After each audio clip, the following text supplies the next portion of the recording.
Atualmente, muitos de nós desfrutamos de voos baratos e rotas de ônibus públicos para viajar para onde precisamos ir. A maioria de nós se sente segura, sabendo que ao pegar transporte público, como ônibus, avião ou trem, estamos cercados por multidões que serão testemunhas ou intervirão caso algo inesperado aconteça. Porém, nem sempre foi assim para o transporte público britânico. Apenas no final dos anos 1980, os vagões de trem sem acesso a corredores começaram a ser eliminados, já que os trens eram um meio de transporte tão comum ao longo dos anos. Qualquer crime que ocorresse criava histeria em massa e espalhava medo e dúvida sobre quão seguro realmente era viajar sozinho pelo sistema de transporte público. No vídeo de hoje, veremos 4 casos de assassinato que geraram esse terror.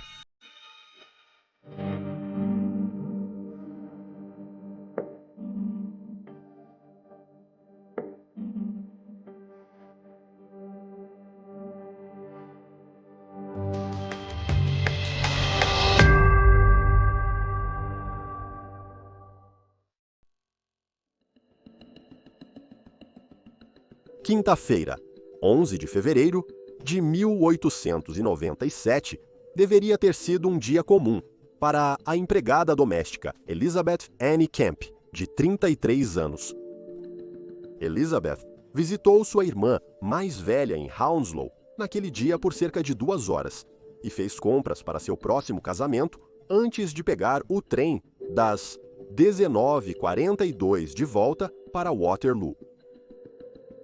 O noivo de Elizabeth, Edward Barry, um fruteiro, a esperava no final de sua jornada.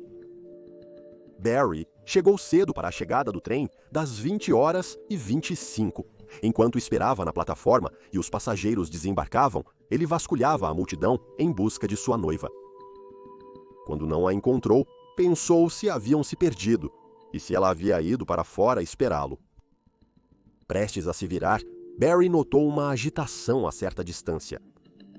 A polícia logo acompanhou um grupo de trabalhadores ferroviários. Curioso e levemente apavorado, Barry se aproximou do grupo para perguntar o que havia acontecido, sendo informado que um limpador de vagões viu pernas de mulher sobressaindo de um assento em um vagão de segunda classe. A mulher, morta, estava parcialmente oculta sob o assento. O corpo foi levado ao hospital St. Thomas, onde Edward Barry o identificou formalmente como sua noiva. Os médicos rapidamente determinaram a causa da morte. O corpo de Elizabeth havia sido espancado repetidamente e a carruagem estava coberta de sangue. O superintendente Robinson, da Ferrovia Sul e Oeste de Londres, e o inspetor-chefe, Marshall, da Scotland Yard, lideraram juntos a investigação. Foi determinado que não houve agressão sexual, descartando rapidamente a motivação sexual para o assassinato. No entanto, eles descobriram que os bolsos de Elizabeth haviam sido revirados e que sua bolsa, com uma pequena quantidade de dinheiro dentro, estava desaparecida, sugerindo que o propósito pretendido era o roubo. O bilhete de trem de Elizabeth, que ela tinha ao embarcar, também estava desaparecido, apesar de possivelmente estar em sua bolsa e não ter sido levado de propósito. No entanto, Elizabeth ainda usava seu broche e brincos. Então, é desconhecido se o assassino estava simplesmente em pânico ou pressa, ou se realmente havia um motivo ulterior e a cena foi encenada. Investigadores recriaram a cena do crime e descobriram que Elizabeth provavelmente lutou contra seu agressor. Uma mulher forte, o medo se alastrou quando a notícia do assassinato foi revelada. Enquanto as mulheres se questionavam sobre a segurança de viajar sozinhas de trem. Afinal, se alguém tão formidável quanto Elizabeth Camp pudesse ser dominada, então certamente qualquer outra pessoa teria poucas chances. De acordo com a irmã de Elizabeth e um carregador que a ajudou com suas encomendas, o vagão que ela havia entrado estava vazio quando ela fez isso, o que significa que o assassino teve que ter entrado em algum momento durante as outras paradas na viagem. As únicas pistas encontradas no compartimento foram um guarda-chuva de Elizabeth e um par de abotoaduras de osso, embora algumas fontes mencionem apenas uma abotoadura recuperada. Enquanto os investigadores procuravam pistas nos trilhos, encontraram um grande pilão de farmacêutico em um aterro entre Putney e Wandsworth. O pilão estava sujo de sangue, com cabelos grudados. Médicos disseram que isso pode ter sido a arma do crime. Contudo, devido às limitações da ciência forense em 1897, não foi possível extrair impressões digitais ou traços de DNA do pilão. A polícia identificou suspeitos no caso de Elizabeth Camp. O proprietário do pub onde ela trabalhava negou quaisquer rumores de que ela o havia rejeitado e um ex-noivo foi investigado, mas foi constatado que ele tinha um álibi sólido. Deu-se muita importância ao fato de que Elizabeth estava emprestando dinheiro a amigos e familiares, e seu cunhado foi investigado e solicitado a explicar seus movimentos na noite em que ela foi assassinada. Contudo, a prova mais persuasiva veio de um confeiteiro que fora passageiro do trem. Entrando em Chiswick, o confeiteiro contou à polícia que em Wandsworth um homem saiu apressadamente.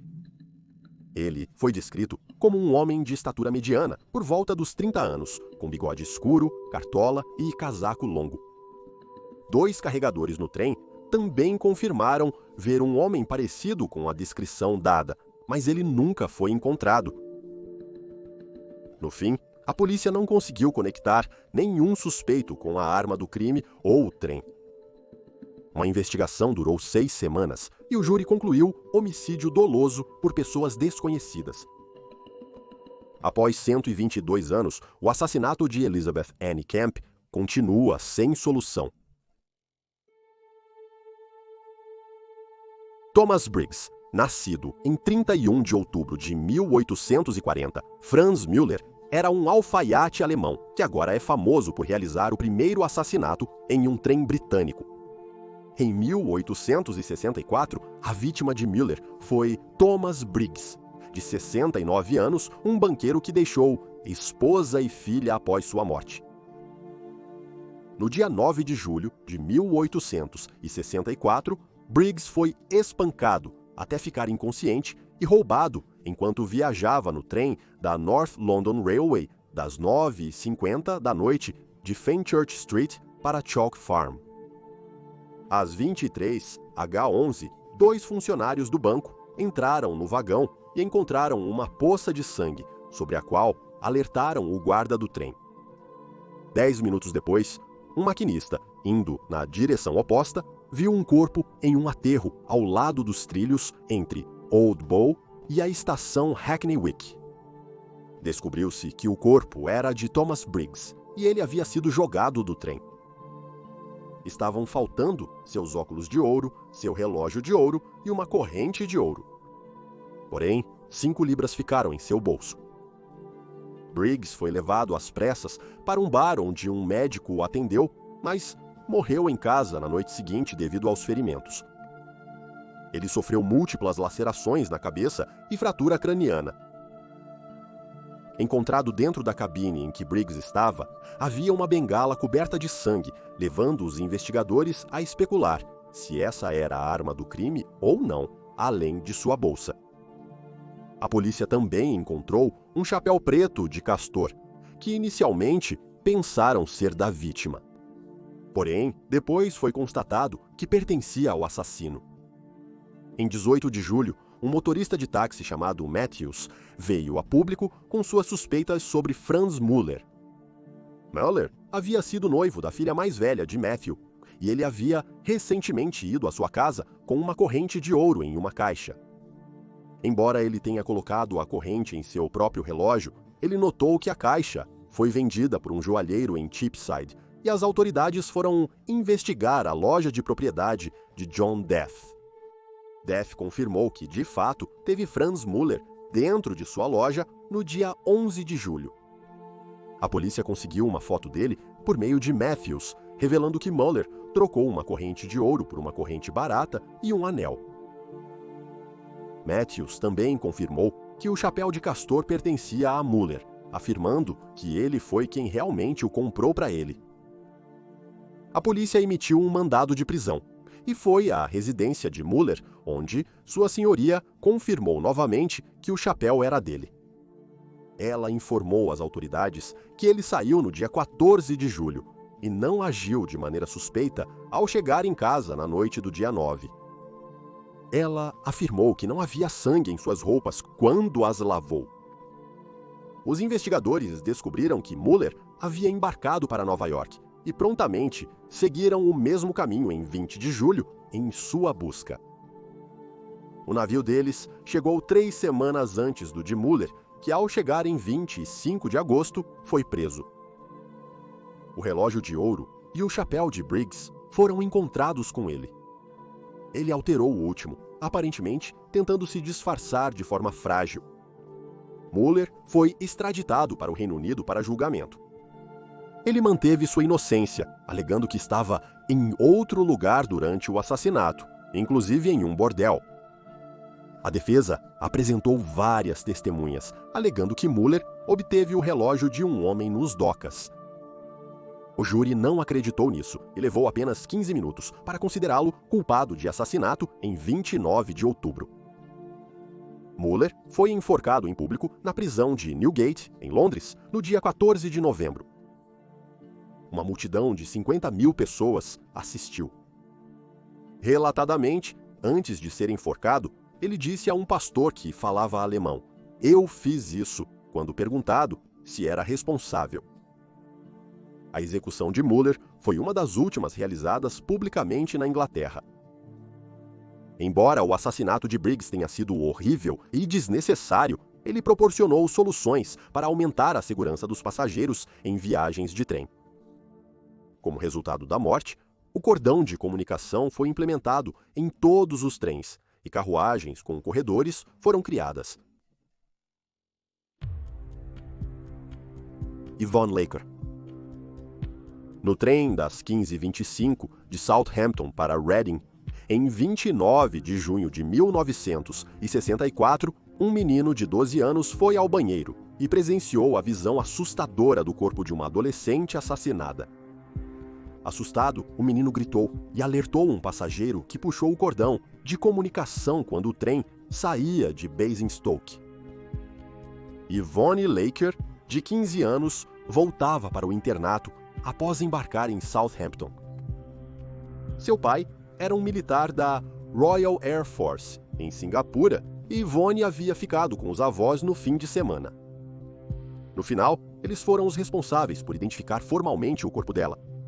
O ródol azul de Yvonne foi achado no trem e seus sapatos e barrete foram encontrados no dia seguinte, 10 milhas ao sul de Basingstoke. A adolescente não foi sexualmente agredida, mas foi brutalmente golpeada na nuca com uma garrafa de vidro e teve a garganta cortada com seus cacos. Cacos de vidro e grandes quantidades de sangue espalhados pela cena do crime. Os investigadores suspeitaram que Yvonne havia sido morta logo após Winchester, uma das 7 paradas feitas na jornada. O trem estava quase vazio. A única pista no caso de Yvonne Laker foi a sacola de papel marrom com fundo reforçado, típica de um comerciante de vinhos. Dentro havia um invólucro à prova de gordura para pão, 4 biscoitos e uma lata da Marks & Spencer's. Mesmo com os esforços policiais, ninguém reclamou a bolsa, levantando suspeitas de que pertença ao assassino. Durante a investigação, 40 dos 60 passageiros se apresentaram e foram inocentados.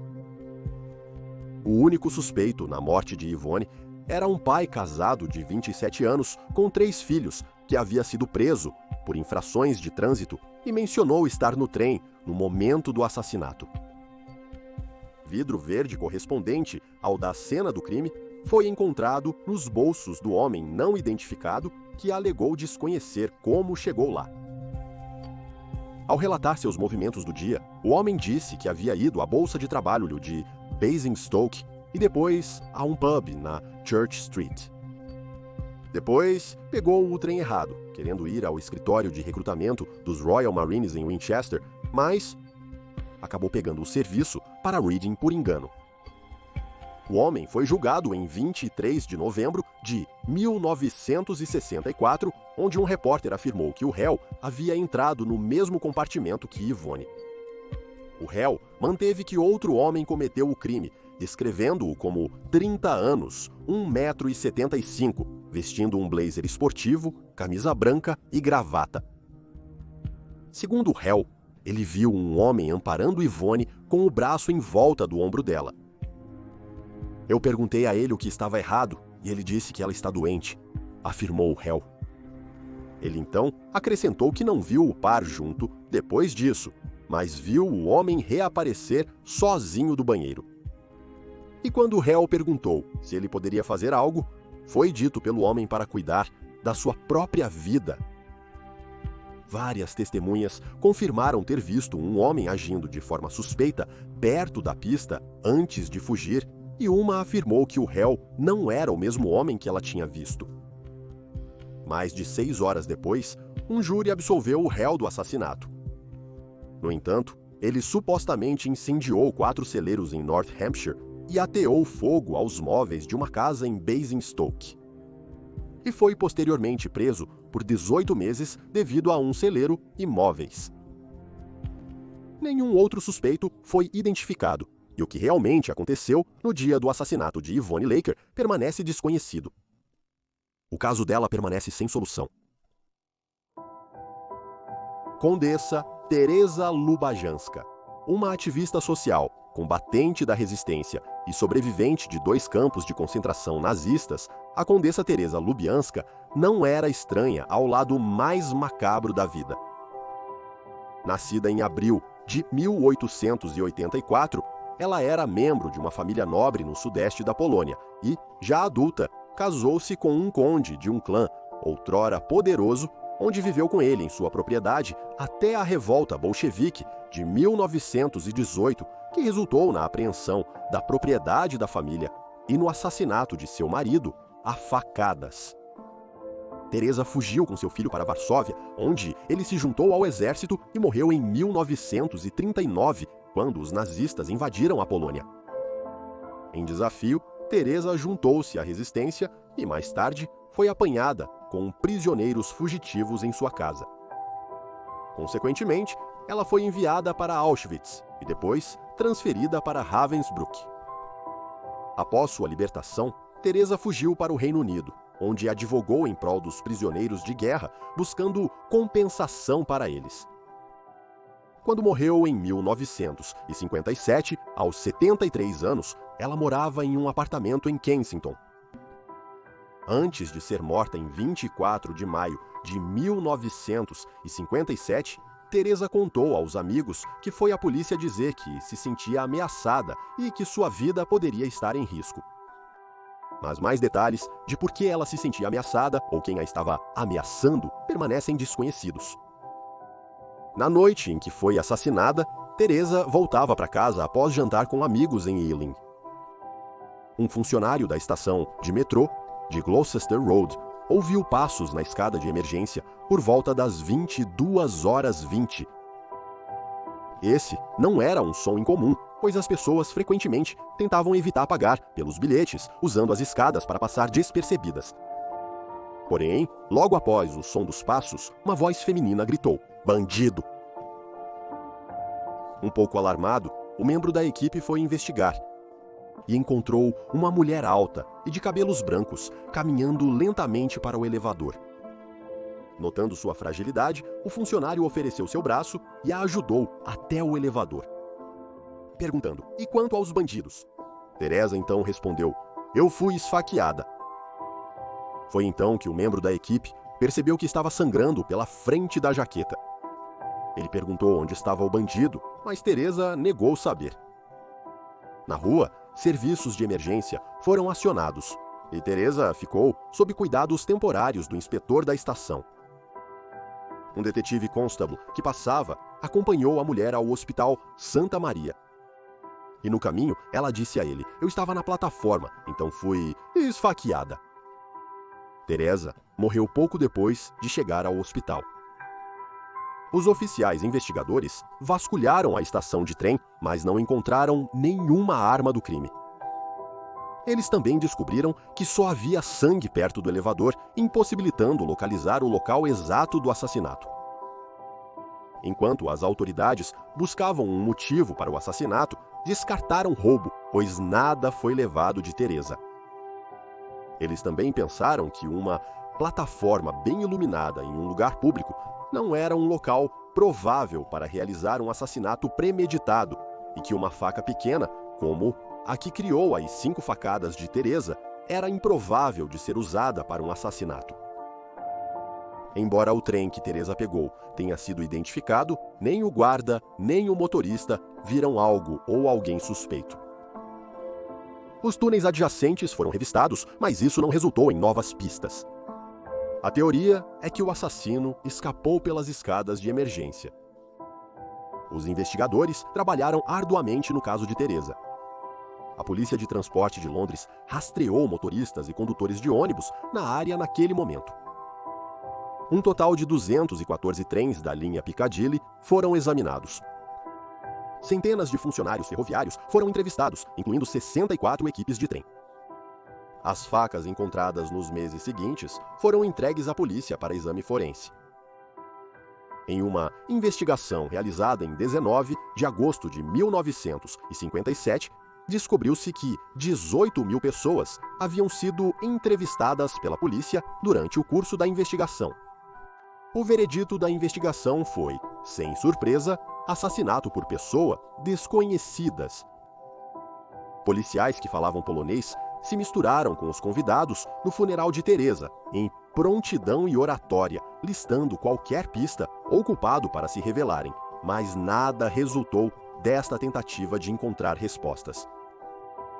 Vários suspeitos foram identificados no assassinato de Teresa, incluindo um trabalhador da escola que apareceu na manhã seguinte com um olho roxo e arranhões no rosto, mas essa pista não pareceu dar em nada. Um homem visto rondando a estação dias antes do ataque foi rastreado e localizado, mas descobriu-se que ele estava em tratamento psiquiátrico no momento do crime. Apesar da extensa e minuciosa investigação pelas autoridades, o assassinato de Teresa Lubianska permanece sem solução. Então são 4 arrepiantes assassinatos em trens. Obrigado por assistir e nos vemos no próximo.